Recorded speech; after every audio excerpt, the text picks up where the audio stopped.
Muy buenas noches a todos, bienvenidos a Plan M. Un minuto antes de las 9 de la noche, ya estamos en vivo hasta las 10. Bueno, en una noche con mucha información política, en un ratito vamos a hablar de todas las novedades en la causa Nisman y vamos a inaugurar también la primera picada de periodistas del año 2015. Hay 4 colegas del análisis político y también judicial para ir a fondo y tratar de investigar algunas dudas que hay muy fuertes en la investigación sobre la muerte de Nisman y también, sorprendentemente, una certeza que se va instalando en la dirigencia política. Hoy salió Carrió a decir que esto es un asesinato y apuntó a Milán y a otros funcionarios del gobierno. Y en el gobierno también dicen que es un asesinato, pero apuntan a Estiuso, al antes todopoderoso hombre de inteligencia de la CIDE. Así que en un ratito vamos a hablar de qué está pasando, que toda la dirigencia política está actuando como si efectivamente esto fue un asesinato político, pero la reacción no parece ser en consecuencia. Y por otro lado, algo que dejó picando hoy el fiscal Stornelli en la convocatoria que hicieron los fiscales a la Marcha del Silencio el próximo 18 de febrero, que sorprendió a todos y que ha generado también un gran impacto. Dijo el fiscal Stornelli: la muerte de Nisman fue el primer caso, pero podría no ser el último. Y a todos se les puso los pelos de punta y es más, hay algunos fiscales que han reforzado su custodia. El tema del día también pasa por algo que fue sorpresivo. Hoy a media tarde el juez federal Sebastián Casanelo llamó a indagatoria, es la primera llamado a indagatoria del empresario kirchnerista Lázaro Báez por una causa de supuesto lavado de dinero en la compra de un campo en Mendoza, un campo que había comprado el valijero Leonardo Fariña, que está procesado en esta misma causa, pero además está preso por una causa de evasión fiscal. Bueno, tiene un gran impacto también político porque por primera vez hay un juez federal. Ya anteriormente había hecho el pedido de llamado a indagatoria el fiscal federal Guillermo Marijuán y la propia Cámara Federal lo había conminado al juez Casanelo a que no postergara más lo inevitable, que es que además de los procesados en esta causa por lavado de dinero, vaya y focalice en Lázaro Báez para ver si efectivamente el dinero supuestamente lavado provino de los bolsillos de Lázaro Báez. Y después va a haber que ver de dónde sacó ese dinero Lázaro Báez. Y digo, es una causa de alto voltaje político porque en esta causa en particular no hay ninguna vinculación con la familia Kirchner. Pero Lázaro Báez tiene varias causas por lavado de dinero. Hay otra causa, que es la causa Otesur, que está investigando el juez federal Bonadío, donde ahí sí hay sospechas de lavado de dinero de Lázaro Báez a través de los hoteles de la familia Kirchner y apunta Bonadío a Máximo Kirchner como administrador de las empresas familiares y tal vez por ahora no la tiene imputada a la presidenta de la Nación. Bueno, ¿qué pasó con el llamado a indagatoria? Que insisto, tiene todo un volumen político grande, pero además muestra que hay cierto movimiento muy rápido de algunos expedientes que estuvieron en los últimos años parados, o por lo menos los jueces no hacían lugar. Está en línea el fiscal federal Guillermo Marijuán, que es quien pidió la indagatoria de Lázaro Báez por esta maniobra de supuesto lavado de dinero en la compra de los campos de Mendoza y que efectivamente hoy el juez Casanelo ha avalado con el llamado a indagatoria a Lázaro Báez. Doctor Marijuán, buenas noches, ¿cómo anda? ¿Qué tal? ¿Cómo le va? Buenas noches. Bien, bueno, ¿podría explicarnos? Acá tenemos un esquema, digamos, ¿no? No es este el esquema porque esta es la causa Otesur, sino la causa del campo de Mendoza. Ya hay 3 procesados en esta causa, que es Leonardo Fariñas, a quien vulgarmente se le llama el valijero, porque es quien fue con 5 millones de dólares a comprar el campo de Mendoza. Hay un financista llamado Federico Eláscar, que en su momento había sido protagonista de los programas de La Nata, que inició esta denuncia, y también Carlos Molinari, que es un empresario del rubro inmobiliario aquí en la Argentina, en Uruguay y en Estados Unidos. Pero ahora la investigación se focaliza en Lázaro Báez, en esta maniobra supuestamente de lavado de dinero. ¿Qué es lo que está investigando la justicia y por qué el llamado a indagatoria que usted pidió y hoy el juez Casanelo hizo lugar, fiscal Marijuán? Bueno, mire, Lo primero que tendríamos que precisar es que la causa a la que usted hace referencia, dentro del sujeto procesal, tiene muchos hechos. Que quisiera destacar que más allá de mi pedido de indagación, la causa es instruida por el juez Casanelo, y creo que alguna vez se lo dije, no comparto algunas críticas que se han efectuado porque esta investigación tiene muchísimo trabajo y un volumen muy importante. La prueba es compleja y en particular respecto de uno de esos hechos que tiene que ver con la compra de un campo en Mendoza, una operación que se habría hecho en efectivo y por una suma varias veces millonaria. Por ese hecho ya se han encontrado elementos de prueba que permiten avanzar sobre un estado que describe el proceso, que es el estado de sospecha respecto de un imputado. Entonces se lo cita a una audiencia para que brinde las explicaciones del caso, es decir, que formule sus defensas una vez que se le haga saber el hecho y las pruebas que obran en su contra. Los otros hechos se siguen trabajando tanto por el juzgado como por la fiscalía, y hay algunos de ellos que son sumamente complejos porque también dependen de pruebas que se encuentran o se encontrarían en el exterior, y para eso necesitamos del auxilio judicial internacional. Claro, estamos hablando de que la causa madre, por supuesto el lavado de dinero, involucra también no solamente la compra de este campo en Mendoza, sino la supuesta transferencia al exterior de varias decenas de millones de dólares, bueno, denunciado en su momento en el programa de La Nata, y que eso es una investigación mucho más compleja que requiere la colaboración de la justicia en Estados Unidos y en Europa. Pero en el caso de Mendoza, donde ya está el llamado a indagatoria en particular y ya hay varios procesados, quien había comprado el campo en efectivo había sido Leonardo Fariña, el ex de Karina Jelinek, por 5 millones de dólares. Bueno, exactamente. Yo no voy a entrar en detalles en particular, pero esta persona dice que compra ese campo por orden y cuenta de otra que ahora es llamada a prestar declaración. ¿Comprende? Hay elementos de prueba, hay acreditados muchos datos y circunstancias que tienen que ver con esa operación, y bueno, el proceso avanza. Le hago simplemente una pregunta más, fiscal Marijuán, respecto a este tema. El llamado a indagatoria es para el próximo 13 de marzo, que se va a tener que presentar Lázaro Báez frente al juez Casanelo y frente a usted. El delito de lavado de dinero es un delito que, ¿qué penas contempla en la legislación?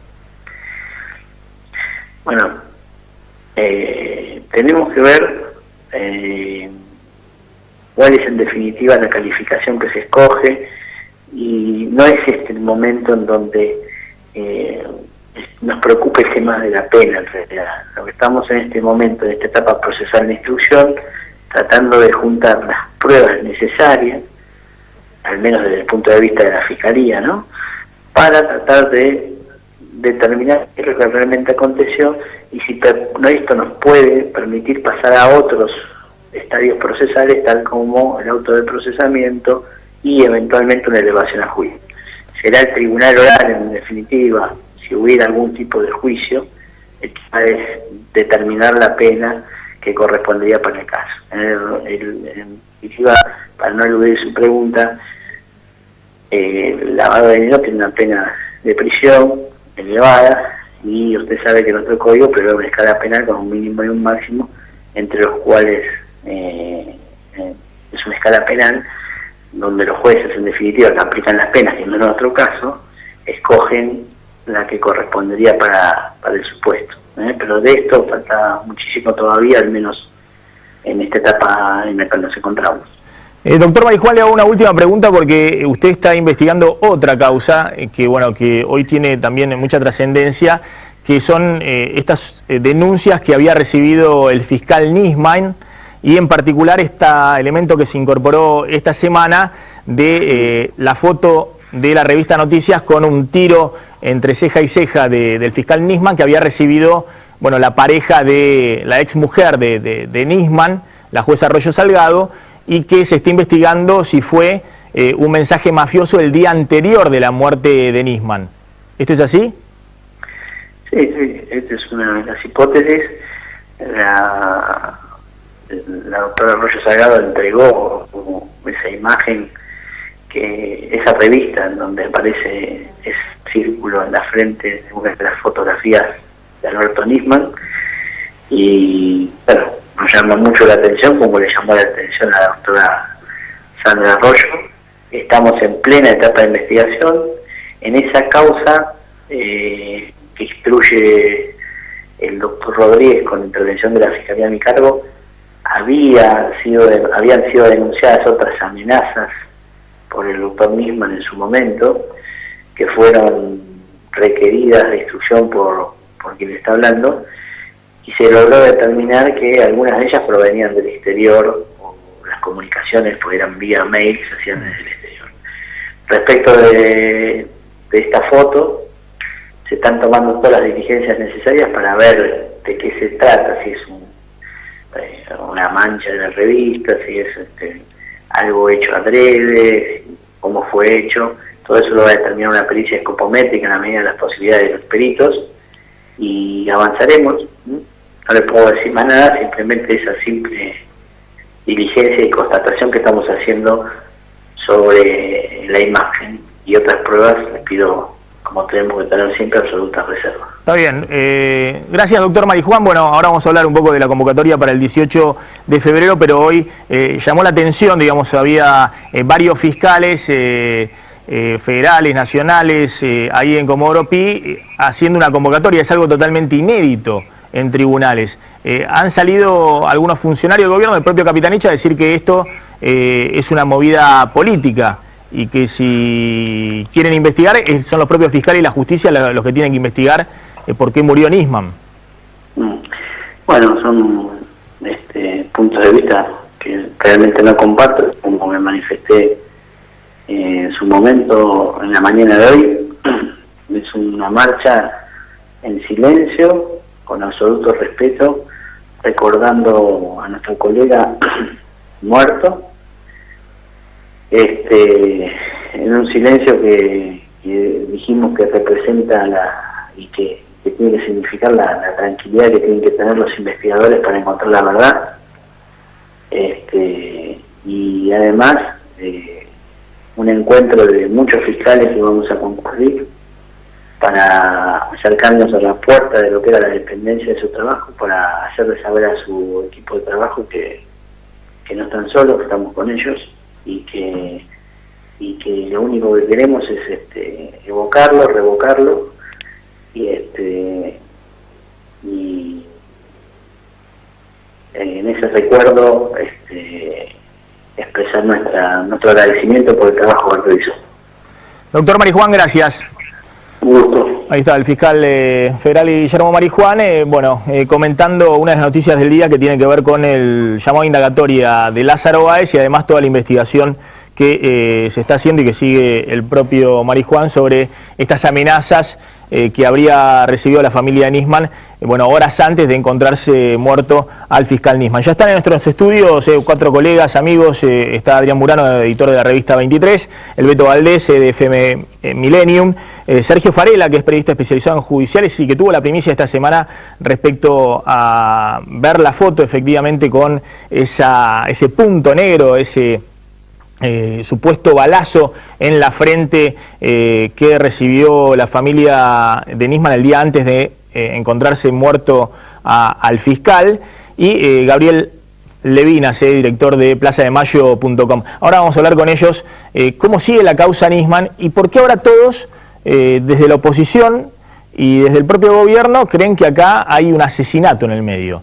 Pero, claro, los responsables para unos y para otros son totalmente distintos. Y el gobierno apunta a Jaime, a Antonio Estiuso, el ex jefe de contrainteligencia de la CIDE, el hombre más buscado en este momento, citado por la fiscal Fein. ¿Quién es Jaime y por qué es tan temido Estiuso?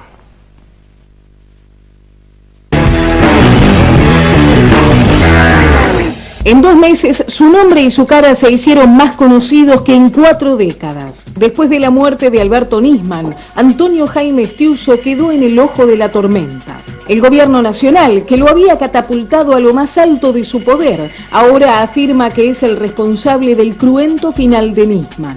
Después de que la fiscal Viviana Fein lo citara como testigo, la Casa Rosada lo relevó del secreto para que cuente todo lo que sabe. Stiuso ingresó a las filas del espionaje en 1972. Era el director de operaciones de la CIDE y tenía una estrecha relación con la CIA. El espía más buscado comenzó a trabajar con Nisman por orden de Néstor Kirchner y su vínculo permanente era reconocido por el fiscal especial del caso AMIA. El kirchnerismo ahora le apunta y le endilga lazos con el empresariado, el sindicalismo y la oposición. El secretario general de la presidencia, Aníbal Fernández, aseguró que Elisa Carrió oficia como su principal vocera. Algo así como la suerte de la guardaespaldas de Stiuso. Es la persona que dijo, Stiuso no está en el país, alguien tendría que llamarla a declarar. ¿Por qué sabe que no está en el país? ¿Dónde está Stiuso exactamente en este lugar? Carrió afirmó que el gran ganador de la crisis es el general César Milani, pero desmintió a Pino Solanas que la había ligado con Stiuso. Yo no tengo nada que ver, no conozco a Stiuso y me parece muy bien que venga a declarar. Yo le quiero recordar a todos que Stiuso es el hombre fuerte de todos los gobiernos y en especial de Néstor Kirchner. Jamás podría tener una relación yo con ese sujeto. La caída de Stiuso benefició a sus enemigos dentro del área de inteligencia, el general Milani y el director de reunión interior de la CIDE, Fernando Pocino. Entre ambos manejan ahora casi 1.400 millones de pesos anuales, sin rendirle cuentas a nadie. Bien, ya estamos con el colega Gabriel Levinas, gracias Gaby por venir, con Sergio Farela, especialista en tribunales judiciales de Infobae, Adrián Murano, editor de la revista 23, y el Beto Valdés, de FM Millennium. Gracias, Beto, también por venir. No, gracias a vos. A ver, vos hace rato estás convencido de que es un asesinato lo de Nisman, ¿no? Iba a decir lo de Stiuso, digamos. Parece que Stiuso es hoy un blanco móvil también, ¿no? Pero bueno, esperemos que no, pero sí lo de Nisman. Pero bueno, ahora vamos a hablar porque es curioso de que la presidenta por un lado habla así de un asesinato y apunta a Stiuso. Carrió en el otro extremo también habla de asesinato y apunta a Milani y una cobertura del gobierno. ¿Por qué crees vos que hay un asesinato, Gabriel?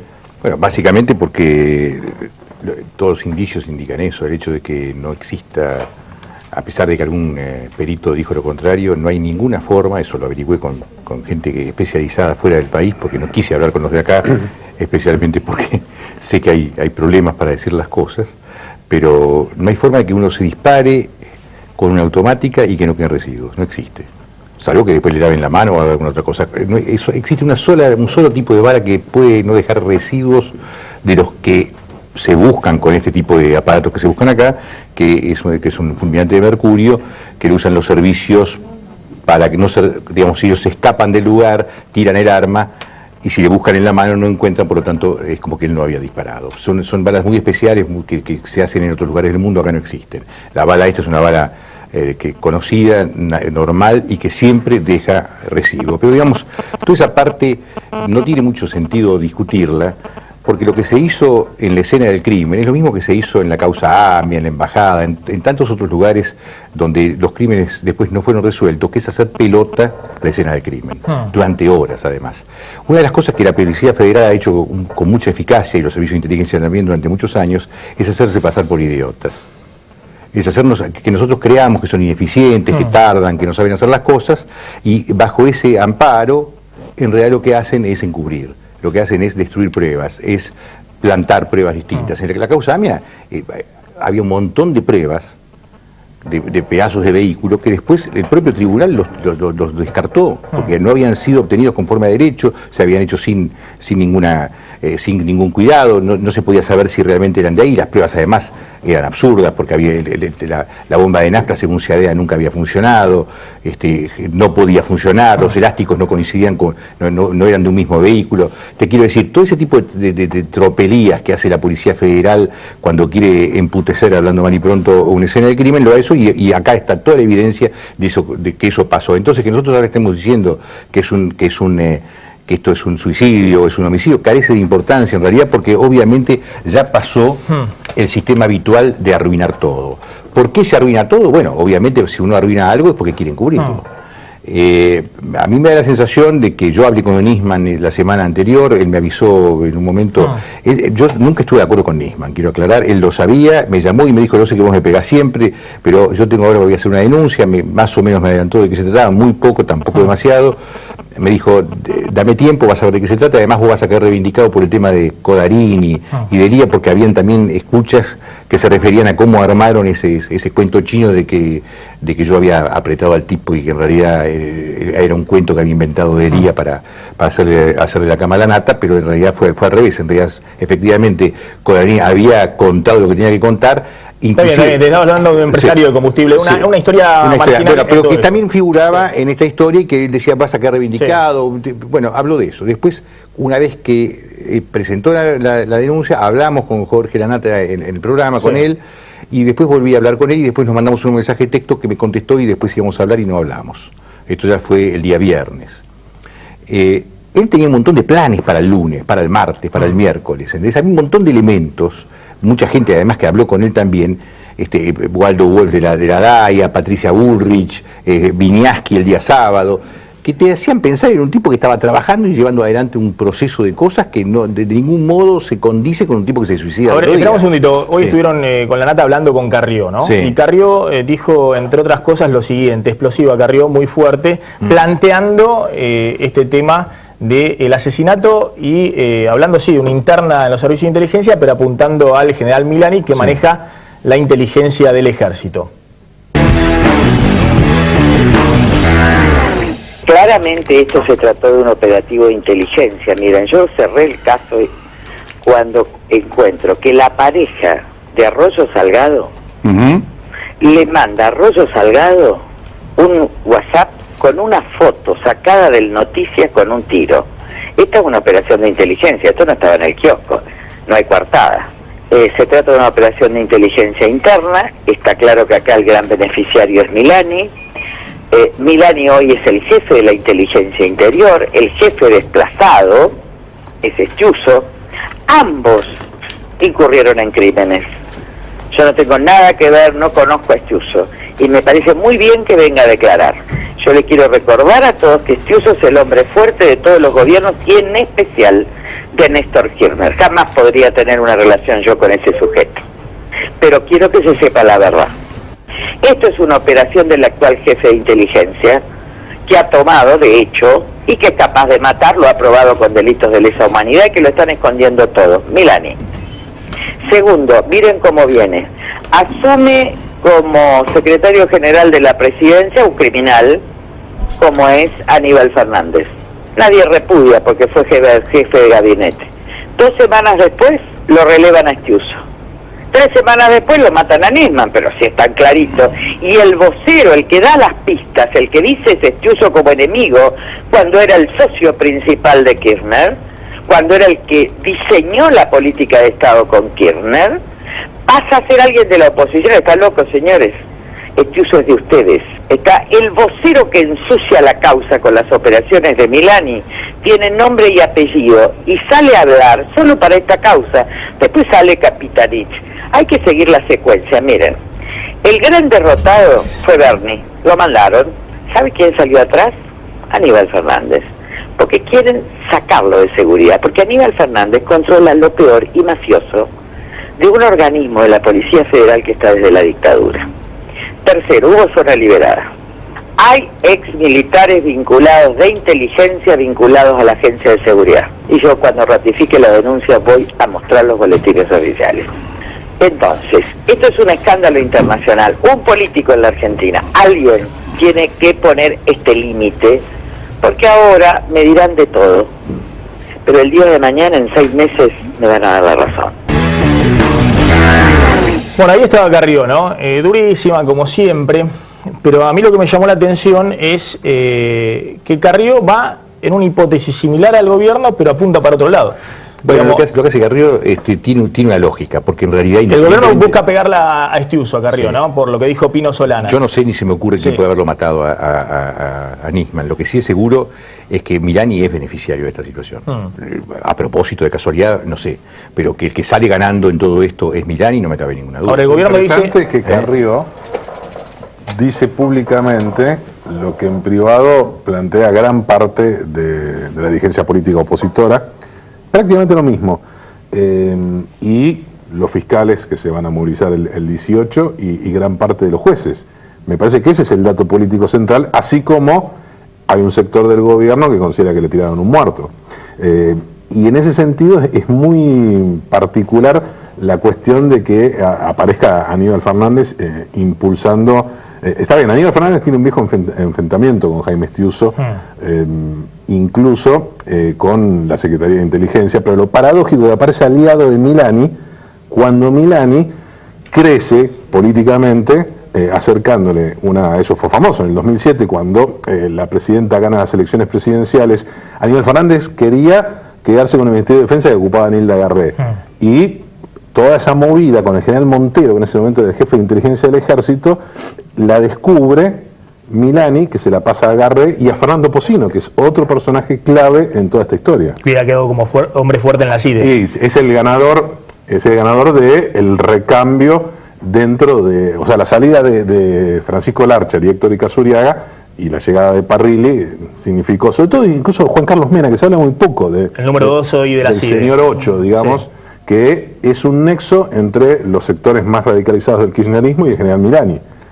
Y Pocino, obviamente. Ahora, ¿no? A mí lo que me sorprende es, bueno, uno puede decir que Carrió siempre tira denuncias explosivas, fuertes, pero la verdad que hoy la hipótesis de Carrió, más allá de que Carrió apunta acá, allá, que uno puede decir, bueno, busca sacar rédito político, bueno, es mucho más descabellada que la hipótesis del gobierno, que ha pedido que lo llamen a Estiuso, no como testigo, sino como imputado. Pero el tema es el objetivo, Máximo. Aníbal Fernández plantea que vaya como imputado. Sí. La denuncia de Carrió... Una cosa, Carrió es interesante. Es decir, todos creen que hay una guerra de inteligencia. Pero vos fíjate que Carrió plantea o señala a los mismos supuestos autores intelectuales del crimen del Lauchón, de este agente de inteligencia asesinado en 2013 por el Grupo Halcón.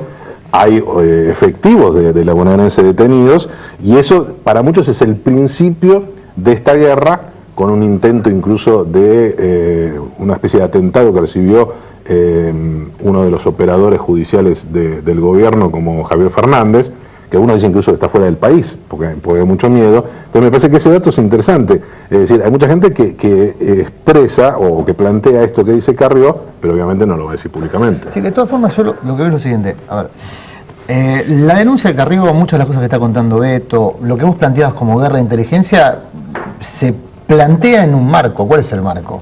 Un tipo muy poderoso, Estiuso, 40 años de secreto, un administrador de información, un experto administrador de información, que eso le dio mucho poder.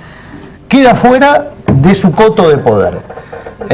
El tipo en estas circunstancias dice, yo solo no me voy, me traigo conmigo a todos mis enemigos que ahora quedan con ese coto de poder a su merced. Esos enemigos son los que están describiendo acá, no es ningún secreto. Milani es un enemigo de Estiuso, sí. Pocino, otros funcionarios de la CIDE son enemigos históricos de Estiuso, también. Ahora, establecer esta lógica de guerra de inteligencia local es un objetivo central de la embajada.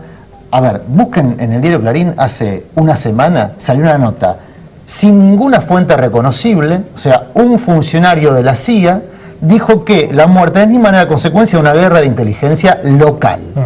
Digo, hay una búsqueda de que se vayan todos. Si me voy yo, nos vamos todos.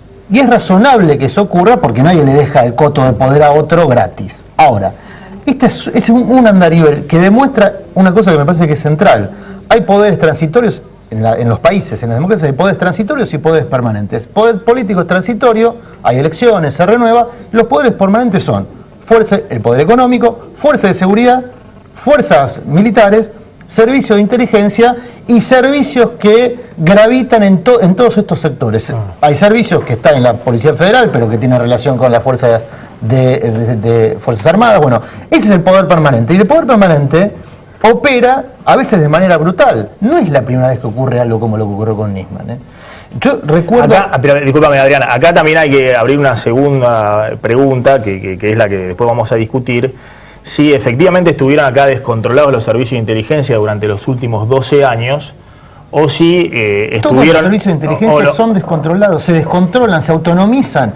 Obama, cuando decís todos todos los servicios de inteligencia doy este ejemplo muy concreto. La ley patriota es del 2001, después de las Torres Gemelas. ¿El Acta Patriótica de Estados Unidos? Sí, sí, claro. Después del 2001 pasaron 13 años para que recién una investigación del Congreso, porque ningún partido político por su cuenta podía llevar adelante, ni siquiera el Poder Ejecutivo podía llevar adelante una denuncia, vino a revelar lo que todo el mundo sabía desde el año 2003, cuando empezaron a aparecer denuncias con fotos de las torturas de la CIA. Se hacían los boludos, que no es lo mismo. Por eso digo, ahí había descontrol. Vos estás hablando de un descontrol en Estados Unidos que no existió. No, yo digo que se autonomizan. Se autonomizan a extremos que a los poderes. ¿Cuál es el descontrol de los servicios franceses, de los ingleses, de los israelíes? ¿Dónde está el descontrol? El MI5. Bueno, el MI5. Pero ¿cuál es el descontrol?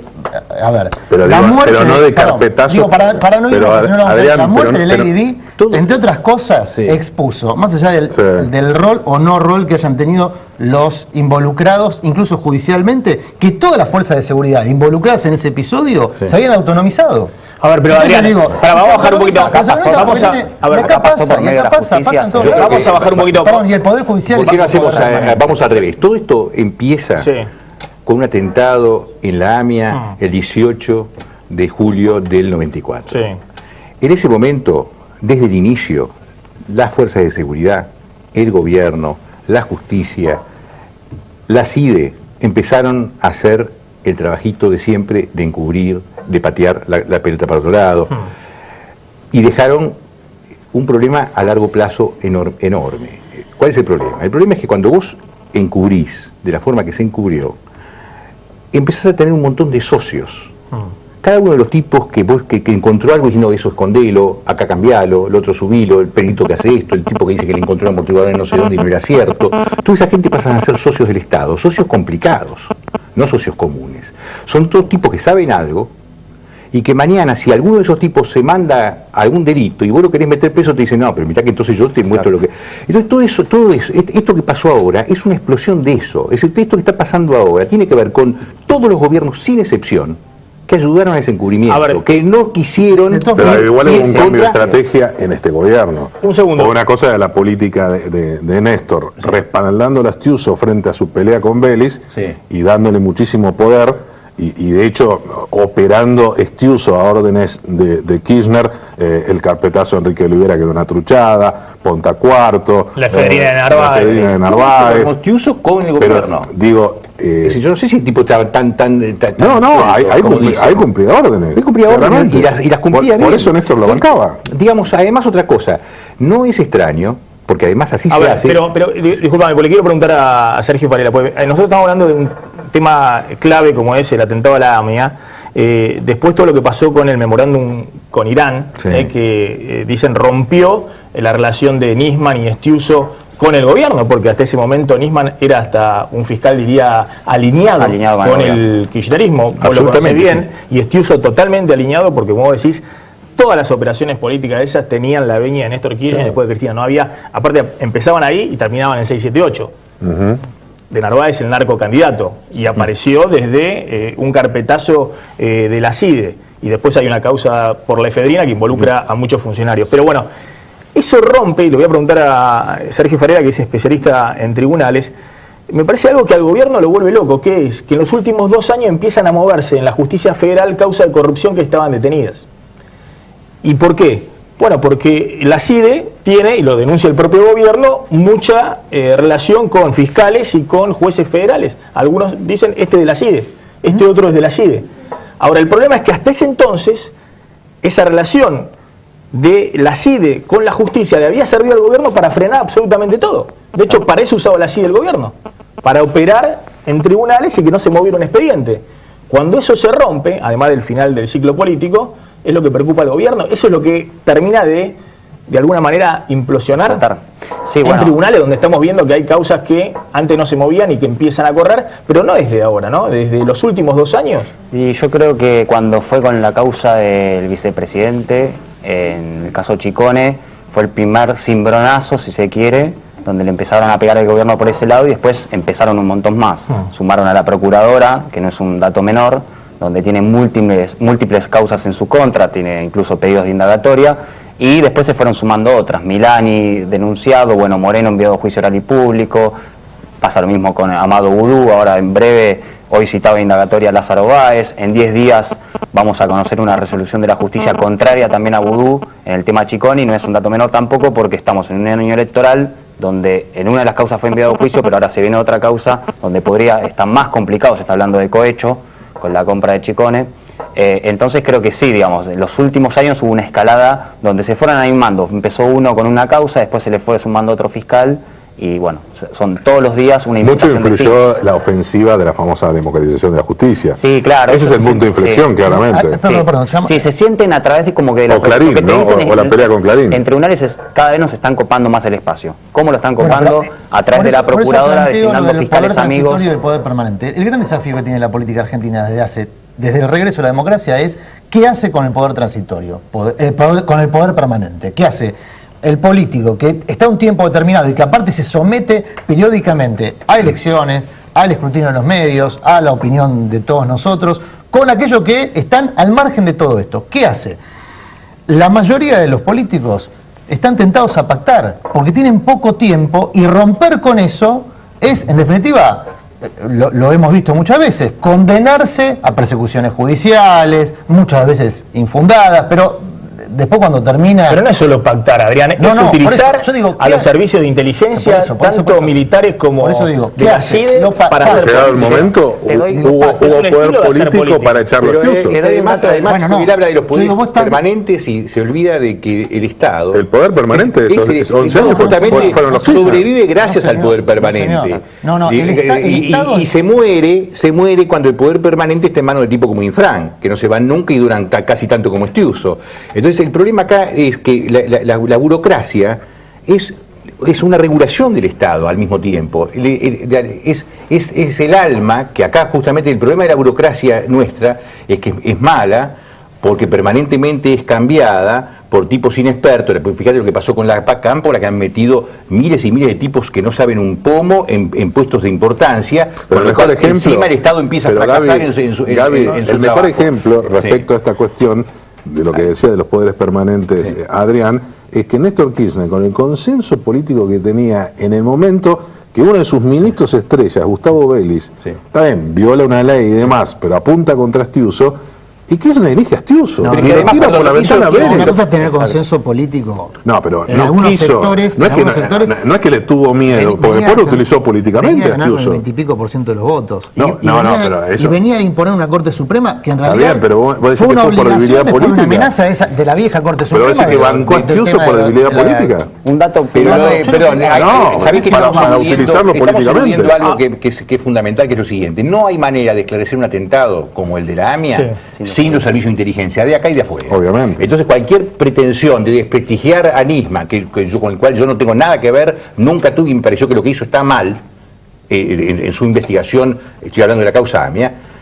De todos modos, aún así reconozco que los servicios de aunque no me guste y la conexión con el si ese señor era el jefe de contrainteligencia, tenía que usarlo a él. Y además tenía que hacer todos los arreglos y negociaciones posibles con la Mossad, con los servicios de inteligencia extranjeros, porque no hay otra forma de llegar a esclarecer un atentado. Pero si efectivamente era internacional, había que hacerlo. Eso los hacía Estiuso por orden de Kirchner. Pero además Estiuso era un tipo para esa gente confiable. Es decir, ahora hay grandes problemas en la CIDE, porque justamente no hay una persona confiable, se rompe la relación que viene a ser, la relación con la Mossad, con la CIA, con la KGB, con quien caso sea, es una especie de democracia, de diplomacia paralela, tan necesaria como la otra, y que funciona y que hace fluida esta relación. Mirando hacia adelante, a mí me sorprendió, y la verdad que es preocupante, lo que decía el fiscal Stornelli. Lo tenés ahí, presten atención, porque en un momento dice, fue el primero de los casos, pero podría no ser el último, esto de un atentado o la muerte de un funcionario público de la relevancia. Si surte efecto, por supuesto que no va a ser el primero. De Nisman, míralo. Creo que esta muerte macabra, de la que todos somos testigos, debe movilizar a una toma de conciencia de que el caso Nisman es el primero de estas características, pero podría no ser el último. Esto evidentemente nos preocupa y redobla nuestro compromiso de ejercer nuestra independencia como fiscales y como jueces. Queremos que la gente tome conciencia de lo que significa, del significado que tiene la muerte del doctor Nisman en las condiciones que ocurrió, y que esté la sociedad en estado de alerta, ¿no? Bueno, fue el primero, pero podría no ser el último. Otro caso como el de Carrió. En tribunales la sensación, por lo bajo te dice, ¿Hay mataron. ¿Hay refuerzos Sí, ya en la seguridad? Mirá, esta semana justamente un periodista solvió un bolso en el pasillo de tribunales y cayó la división de explosivos pensando que se trataba de una bomba. Ah, sí. Digamos, hay una alerta que antes no terrible, digamos, obviamente hay más custodia, se reforzó la custodia en Comodoro Pi, y hay un cierto grado de temor de los funcionarios. Por lo bajo te dicen, sí, se trató de un asesinato. De quién no saben, pero te lo dicen, te lo manifiestan, y además dicen, nos tiraron un muerto a nosotros, y esto se contextualiza desde hace 2 años, un fuerte enfrentamiento entre el gobierno y la justicia, y bueno, aparece Nisman muerto, más allá de que Nisman no tenía una muy buena relación con los fiscales que convocan ahora una marcha, digamos, siendo una persona totalmente desapegada de lo que son estos fiscales que están muy enfrentados con el gobierno. Acá estamos hablando de Stornelli, tiene la causa Otesur, Guillermo Marijuán pidió en varias veces... La causa que involucra a Máximo Kirchner, a Lázaro Báez y a la presidenta. Marijuán pidió la indagatoria de la procuradora Gil Carbó en varias causas, y tiene la causa de Lázaro Báez, y Rívolo es un fiscal que en sus inicios investigó el caso Chicone, que involucra al vicepresidente. Yo siempre digo, se animó a investigar a Chicone cuando el kirchnerismo tenía el 54%. Exacto, y estuvo ayer acá fue arriba. corrido, hace años atrás fue corrido, también provocó la corrida del procurador Rigui. Pero bueno, digamos... Nisman al lado de ellos era kirchnerista, para ponerlo... Sí, claro, sí. No tenía una buena relación con ellos, sí. te lo manifestaban. Tanto digamos. él como su ex señora, exactamente. Y ahora lo fue la que tomó las muestras de los chicos. De todas formas es insólito que los encargados de administrar justicia protesten en reclamo de justicia. Es como los banqueros reclamando en contra de las tasas usurarias. Claro, pero esto es una marcha. No, es un fundamentalmente a un asesinato. Porque consideran que asesinaron a un colega. Lo insólito es que el gobierno no haya cuidado a Nisman. A ver. Es una movilización totalmente insólito es que hayan tardado 12 horas para romper la puerta y entrar. Es un acto político perfectamente legítimo. Legítimo. En eso estamos de acuerdo. Político. Después, el enunciado me parece insólito, porque son los encargados de administrar... Insólito, no entiendo. Sí. Eso es una chicana, las marchas de silencio fueron instituidas en Argentina por las víctimas, entre otras cosas, de violencia institucional. Y esto es una protestan contra fiscales y jueces que no avanzan en causas judiciales.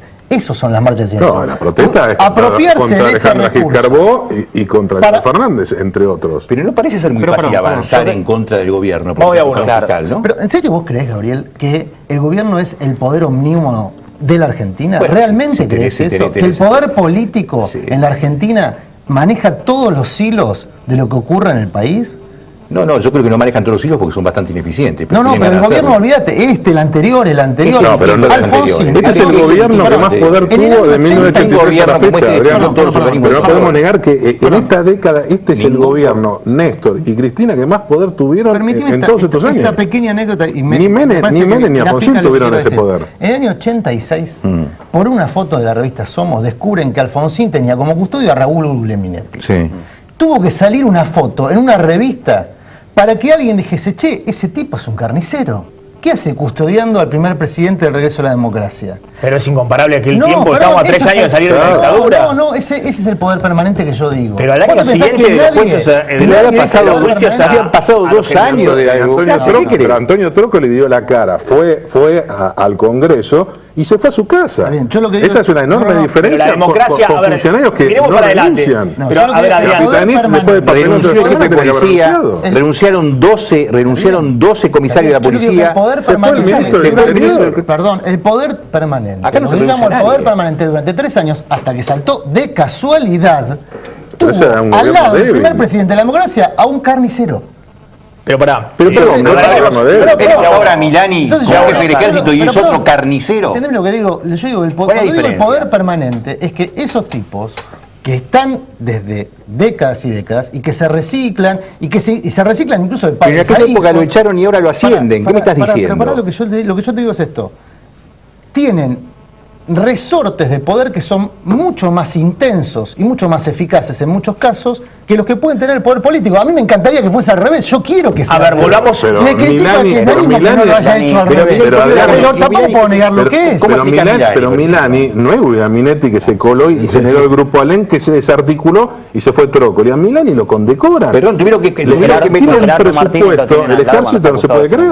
A ver, para mí, yo a Milani lo vi con esto que llamo poder permanente, fuerza de seguridad, fuerzas armadas. Esperen un segundo. Vamos a hablar un poquito para adelante. Del poder permanente. Y de la marcha, porque no comparemos con 2 años después de salir de la dictadura, porque era una democracia asediada, totalmente acorralada, con un ejército fuerte. Si algo estamos hoy tranquilos de que hay una democracia totalmente consolidada, una transición política que se va a dar, en 9 meses va a haber 9 presidentes, en 11 meses va a asumir, en 6 meses están las PASO, está totalmente consolidado. El único riesgo que ha aparecido acá, a diferencia de lo que pasaba en esta democracia consolidada, es que los militares que estaban totalmente liquidados por Menem, el FMI, el consenso de Washington, que los desguazó desde el punto de vista presupuestario, ahora hay un señor que se llama Milani, que tiene mucho presupuesto, mucho protagonismo, que se mete en temas que van más allá de la inteligencia militar. Perdón. Y bueno, pero más allá de eso, yo creo que Milani no va a ser una amenaza a la democracia, quiero creer. No, la es absoluta, perdón, la es. Para vos sí es una. Y te voy a explicar por qué. Milani, con la autorización del gobierno nacional y con el dinero del gobierno nacional, compró una cantidad de equipo de inteligencia cuya finalidad es absolutamente ilegal en una gran medida, porque hay equipo de inteligencia que hace falta comprar. Y hay equipo de inteligencia que es absolutamente ilegal por naturaleza. Por ejemplo, es comprar unos aparatos que vos lo podés poner en cualquier esquina. Digamos, si yo quiero hacer una intercepción telefónica legal, existe un mecanismo legal para hacerlo, que se hace a través de la telefónica y a través de lo que se llamaba la OJ y observaciones judiciales. En la CIDE. En la CIDE. No en la inteligencia militar. Ahora resulta que este señor compró aparatos que se ponen en un coche o en una mochila, se paran en una esquina e intercepta cualquier cosa. Eso es ilegal porque no hace falta hacerlo. Intercepta cualquier comunicación que haya 100 metros a la redonda, ya sea por wifi, por teléfono, por computadora. ¿Para qué lo compró? Eso es ilegal. Su naturaleza es ilegal. Vos haces un chequeo internacional de qué se tratan esos aparatos que compró y te dicen que son ilegales. Y que no, pero eso con el aval del gobierno. Obviamente que no es una amenaza. A ver, ¿para qué lo hace? Es un abuso del Poder Ejecutivo. Totalmente. El equipamiento, ¿no? Si no hay eso lo hace el gobierno. Que lo autorice ya de por sí es ilegal, digamos. Absolutamente. De por sí ya es ilegal más allá del equipamiento que utilice, digo. Si no hay una autorización de un juez que vaya objetado como objeto una causa penal determinada, es ilegal. No puede hacer inteligencia interna el ejército. Caminando tribunales como caminás, esta marcha de los fiscales es totalmente inusual. Sí, ¿Es un gesto político? ¿Es un gesto político o es un gesto político? A ver, ahora, ¿sale de los carriles de las funciones de los fiscales? Sí, totalmente. A ver, yo lo entiendo como es un gesto político y más allá de eso son conscientes de que lo van a tomar como es contrario al gobierno, es claro. Hoy Marijuán en tribunales decía, queremos solamente que nos dejen trabajar en paz. Y ¿Es una marcha antikirchnerista la de los fiscales? No. Yo la entiendo como que es un gesto en contra del gobierno. No sé si es netamente antikirchnerista, hay que ver todavía la convocatoria de la dirigencia política que dicen que van a venir masas, se está viendo de Patricia Bullrich y otros dirigentes de la oposición. Ya están convocando, los partidos de la oposición están convocando para la marcha. Pero si el gobierno lo toma como una cosa contra el gobierno, es una confesión de culpabilidad. Esto es como la marcha de Charlie Hebdo, yo estoy diciendo, es legítimo que el presidente de Francia la encabezó. Claro. Es por un tomarlo como si el gobierno no es habitual. Si el gobierno lo toma como una cosa en contra, es casi una aceptación de culpabilidad. Y tendría que participar. Tendría que participar, decir, háganlo, me parece bien, ojalá que haya justicia. Por eso la pregunta del millón es qué va a hacer siempre. Estamos discutiendo, a ver chicos, para que tengan en cuenta en el control, estamos discutiendo si la marcha del 18F va a ser una marcha de fiscales de silencio o va a ser una marcha anti-K. Esa es la discusión que estamos teniendo. Lo que yo estoy diciendo es que, primero que es un grupo de fiscales, hay un montón de otros fiscales que no quieren saber, no van a participar y de hecho hoy la criticaron con argumentos también muy atendibles, con menos prensa pero muy atendibles. Ahora, lo que yo estoy diciendo es lo siguiente. ¿Es un acto político? Sí. ¿Es un acto político con carga opositora, como bien decía Sergio? Sí. ¿Es legítima? Cualquier marcha es legítima. Yo no estoy deslegitimando la marcha por las razones que fueran. Lo que yo estoy diciendo es, no vistamos una cosa de lo que no es. Porque si no, nos engañamos, digamos. O sea, es una respuesta política, Adrián, es una respuesta política. Pero esta es una respuesta política a una procuradora general de la Nación que es una militante del kirchnerismo. No es cierto eso. ¿No es una militante del kirchnerismo? Gil Carbó, bueno, antes de ser procuradora general de la Nación laburaba para Moneta, eso es cierto. Por eso enfrentaba al Grupo Clarín. Después hizo un cambio. Que nunca jamás el poder permanente le va a perdonar. Que trabajaba para Moneta. A Gil Carbó es haber frenado la fusión. Pero que trabajaba para Moneta. No me consta eso, que decir, la verdad que no me consta. Lo sabe todo el mundo en tribunales. No me consta, lo que digo es, ese gran pecado original... Lo sabe absolutamente todo el mundo, Clarín, pero más allá de esa cuestión, pero digo, Clarín, sabemos que responde a órdenes de Zanini. El secretario general de la presidencia, el secretario legal y técnico, le da órdenes a Gil Carbó, y Gil Carbó le da órdenes a Fein, y le exige, mira el papelón de esta semana, el gran drama de la Argentina es Milani, este es, digamos, ubico este esquema, el gran drama de la Argentina tiene solucionado todos los problemas si se corre a Milani y si se corre a Gil Carbó. ¿A vos te parece normal? ¿A vos te parece que alguno es tan pelotudo para decir eso acá en esta mesa? No, lo que estoy diciendo es que estamos, me parece, focalizando en sujetos, que está bien que la oposición focalice en sujetos que generan vos, lo que pasa es que lo que significa Milani ahí, perdón, lo que significa Milani ahí, el problema pasa por estos sistemas. El significado de Milani son aliados del gobierno. Vos estás con un gobierno que Milani es un aliado del gobierno. Milani es un símbolo. Milani es un señor que dijo en su momento que un señor había desertado y en realidad lo habían matado y él sabía. Si es culpable que vaya en cana, no hay discusión sobre eso. No va a ir en cana porque... Si es culpable que vaya en cana, nadie está no vaya en cana, pero si avaló, el gobierno avaló su pliego en el Senado con esa denuncia. El gobierno pagará el costo de haber defendido a un tipo que... A ver, un segundo. Y el costo que está pagando es esta conversación que tenemos nosotros, por ejemplo, que un señor que es represor, que está vinculado a lo peor de la dictadura, está siendo jefe del ejército de un gobierno que dice haber luchado, bla, bla, bla. Lo que quiero marcar es que discutiendo esto, que me parece válida la discusión, y correr el foco de, Máxim planteaba recién, hay a 3 años, 6 años del regreso a la democracia, había muchas cosas que estaban allí y bueno, costó correrlas. Yo insisto, Blaquier todavía no fue en cana y no hay ninguna duda de su gestión y participación. A ver, pero no mezclemos todo. No estoy hablando de poder permanente. Pero vamos a una cosa concreta. Vamos a ver ninguna participación. ¿Quién se reúne con los candidatos en San Isidro? Beto, un segundo, a ver. ¿Quién los reúne? Pero Adrián, porque mezclamos todo y la verdad que, a ver, hay un problemita que tiene a veces, y yo lo digo sin tomar una posición política, en esto lo digo con total honestidad, ¿no? Y sinceridad. Creo que una interpretación de lo que pueden hacer los fiscales en este tema, pues lo veo también muy temerosos, son fiscales que han sido, como cuenta Sergio, muy temerosos con el kirchnerismo, demasiado temerosos. Todo el mundo tiene mucho también pasa lo mismo con los jueces federales, no, pero ellos no tenían por qué tener el miedo, que eran negociaciones políticas, eran cuestiones que tenían que ver en muchos casos con el manejo de los jueces federales y el poder político, las cuestiones de la CIDE. Ahora lo que voy. Matan, tomemos la palabra de la presidenta, matan un fiscal federal, porque la presidenta dice que está convencida de que no es un suicidio. Sí. No hay un día de duelo en la Argentina. No hay bandera a media asta. No hay condolencia. No sale la jefa de los fiscales, la doctora Gil Carbó, a dar una conferencia de prensa.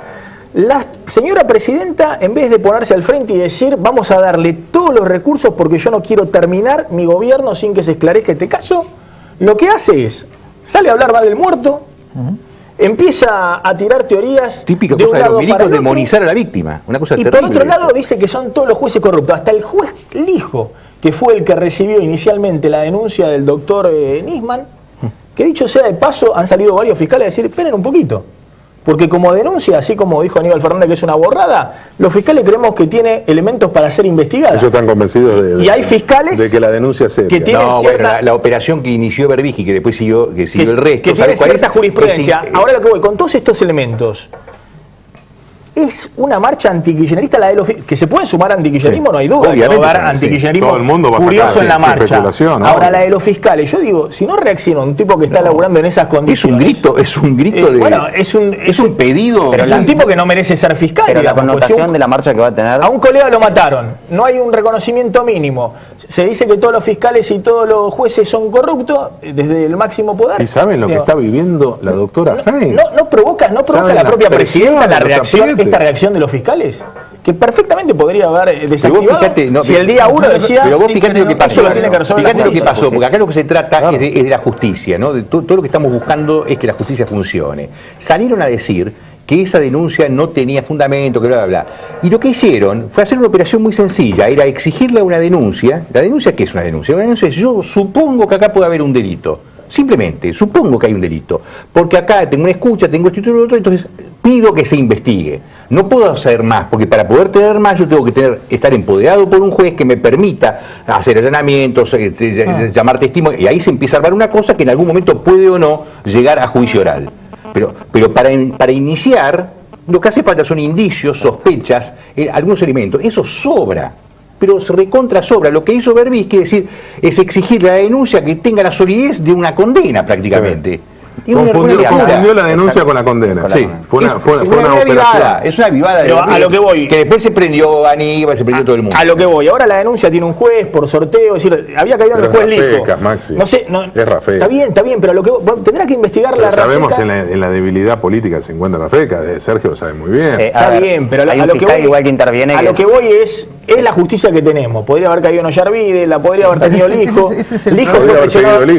Bueno, pero fue presionado por la propia presidenta. La presidenta en su primer Facebook dice: justo Nisman la puso a dedo en el juzgado del Hijo, que fue quien sobreselló. Entonces, si la presidenta cree que todos los jueces son corruptos, algunos no se hablan porque responden al Poder Ejecutivo y otros son de la oposición, bueno, está bien, ahora está la justicia está investigando porque cayó por sorteo en el juez Rafeca, lo decidió la Cámara Federal. De todas formas, igual, de toda una vuelta, coincido con vos, nadie se quiere hacer cargo. El gobierno, coincido con vos, donde sigue la confrontación total. Plenamente en la descripción inicial que hacías de una pésima reacción humana del gobierno. O sea, no hubo condolencias y debería haber habido.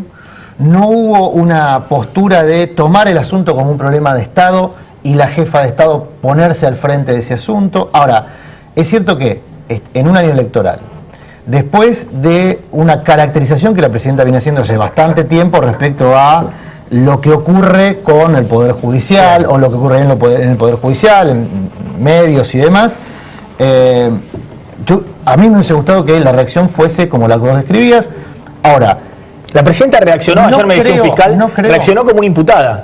El imputado tiene la potestad de acusar al fiscal, al juez de mentir. Total, no tiene que decir la verdad, el imputado está imputado en un delito. Una testimonial. Ahora, además de estar imputada por el fiscal Nisman en esta causa de encubrimiento, la jueza es presidente de la Nación. Entonces no puede decir cualquier cosa. Responder como una imputada cualquiera. Ese déficit de forma que es verificable. No es de forma nada más. No es de forma. Bueno, para mí sí, pero es una cuestión... Está bien. Sí, porque lo que estamos exigiéndole acá es un formalismo. No es formalismo. Te hago una pregunta. Que no aprieten a la fiscal que maneja el tema. Supone que vos sos que no aprieten a la jueza. El presidente que da condolencias a una familia es algo que debe hacer. Es el Estado que tiene que hacerlo. No es ella que tiene que hacerlo. Pero es una el Estado también. No es formal. No, pero pará, lo que yo quiero es que además de hacer eso, se descubra qué pasó con Nisman. Pero ¿sabes por qué lo quiero? Quiero resumir con esto y perdón por la autorreferencia, no solo hacerlo. Nisman lleva adelante por 10 años la causa del atentado a la AMIA. Mi compañera de vida hace 21 años que no sabe quién mató a la tía, que murió en la AMIA. Yo lo que quiero es que las hijas de Nisman no pasen lo que pasa mi compañera de vida. ¿Se entiende? Entonces yo quiero que más allá de una cuestión de formalidad, que creo que tuvo que estar, como jefa de Estado, le dé la respuesta a las hijas de Nisman y también le dé la respuesta a los familiares y las víctimas del atentado a la AMIA. Ninguna de las dos cosas va a ocurrir, y vuelvo a lo que yo vengo planteando todo este tiempo. Entre otras cosas que no va a ocurrir porque la presidenta formalice o no ese acto, sino porque el poder político, que insisto, es transitorio, se ponga los pantalones largos. Estás minimizando el efecto negativo de lo que ella hizo. Porque cuando ella dice que es un suicidio o cuando ella dice que es un homicidio, cualquiera de las dos cosas que sea, el tipo que está con el microscopio tratando de determinar si fue suicidio o homicidio porque tiene que buscar tal rastro, dice, pero si yo digo que fue suicidio, esta después me echa.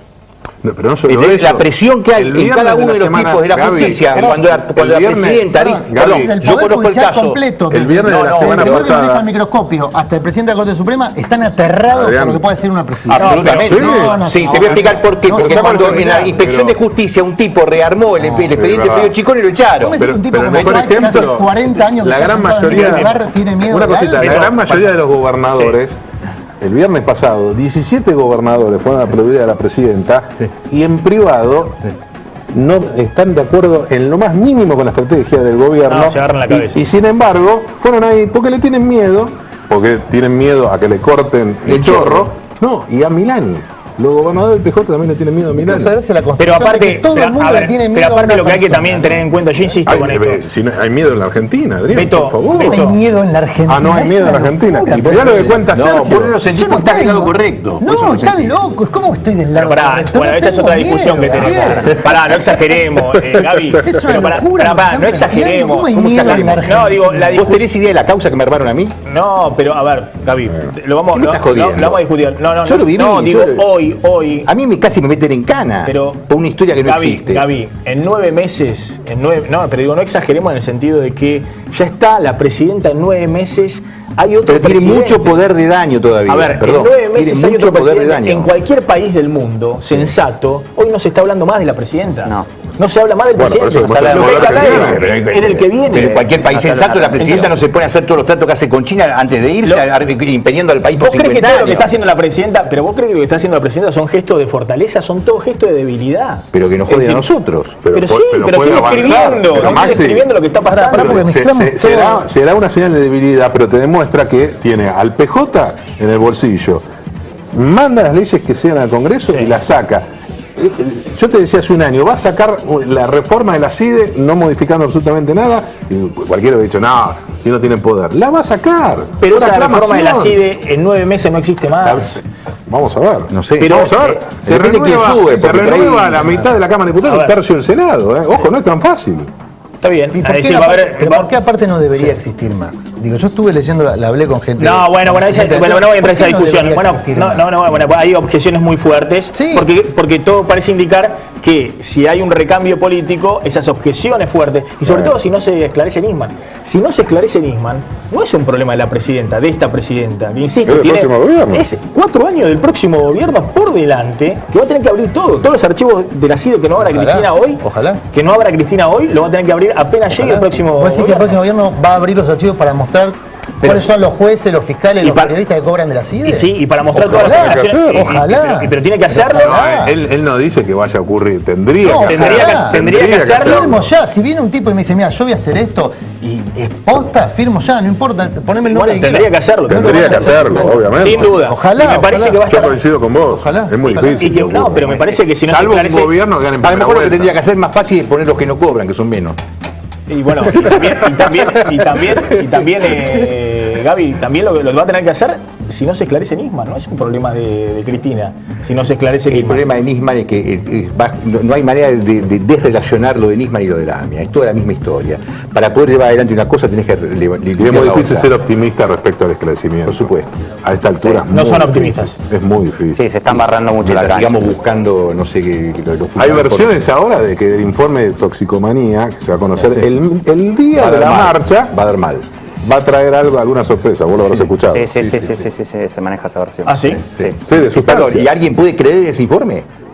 Digamos, vos que sos un tipo de tribunales, que se sabe que había que ir a buscar al tipo a las 11:30 del mediodía y recién se entra 12 horas más tarde, sabiendo que existen en la CIDE, como en cualquier servicio de inteligencia del mundo, tipos especializados en penetración, es decir, que entran y salen sin que vos te des cuenta porque te ponen el micrófono. ¿Vos pensás que no pasó nada esas 12 horas ahí adentro? Les agradezco a los 4 por haber estado esta noche en Plan M. Gracias en la picada de periodista, la primera del 2015. Al final queríamos hablar también de China, de varios temas que están dando vuelta en la economía. De las encuestas, no hablamos. Sí, de la carrera electoral, pero bueno, nos comió el tema. Están todos muy apasionados y muy preocupados por lo que ha pasado con el fiscal Nisman. Gracias a los 4 por haber estado acá. Gracias. Tanda cortita y nos despedimos.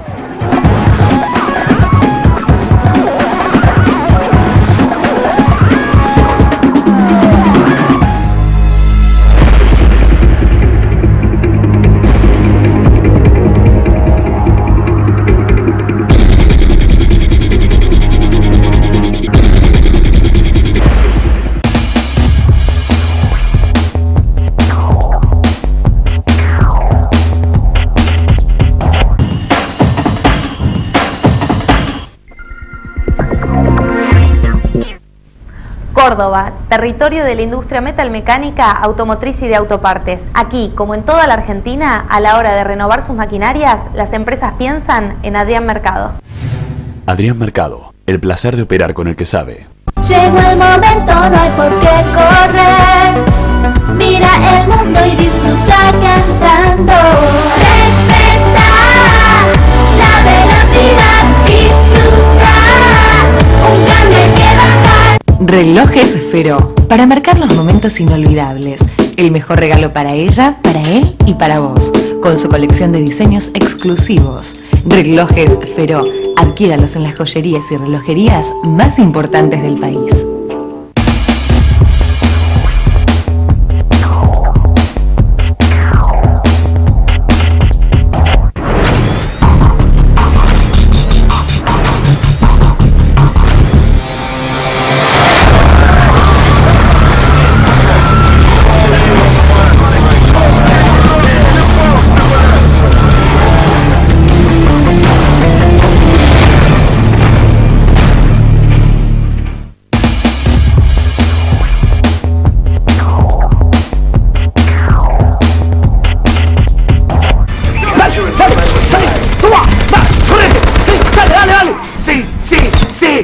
¡Vamos! ¡Jugando esto soy un monstruo! Cada vez somos menos raros los bichos raros que elegimos Cunnington Cola. Cunnington, corta la sed.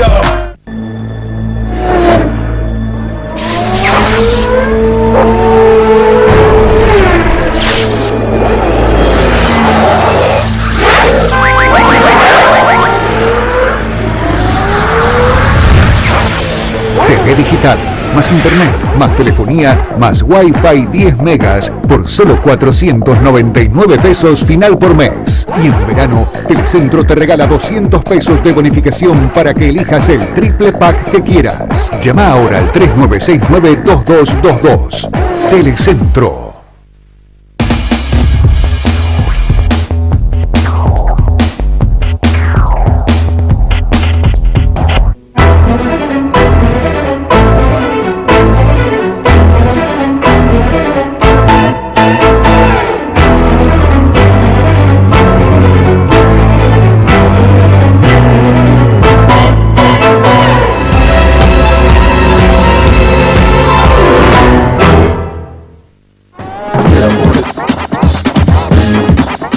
Nos estamos despidiendo, nos reencontramos el lunes como siempre a las 9 de la noche aquí en Plan M.